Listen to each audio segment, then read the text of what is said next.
আজ আমি তোমাদের সঙ্গে শেয়ার করব খাসির মাংসের পাতলা ঝোল। প্রথমেই আলুগুলোকে ভেজে তুলে নিতে হবে। এরপর একটা প্রেসার কুকারে সর্ষের তেল গরম করে কয়েকটা গোটা গরম মশলা, শুকনো লঙ্কা, তেজপাতা, জিরে ফোড়নে দিয়ে দেব দুটো মিডিয়াম সাইজের পেঁয়াজ কুচি।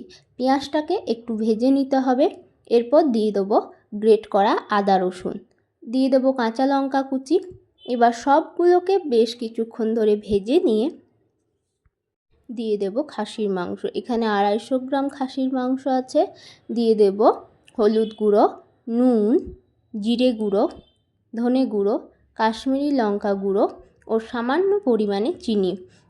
সব মশলাগুলোকে মাংসের সঙ্গে মিশিয়ে বেশ কিছুক্ষণ সময় ধরে কষিয়ে নিতে হবে। মাংস কষিয়ে নেওয়া হয়ে গেলে দিয়ে দেব পরিমাণ মতো গরম জল। এরপর প্রেসারের ঢাকনা বন্ধ করে দুটো সিটি দিতে হবে।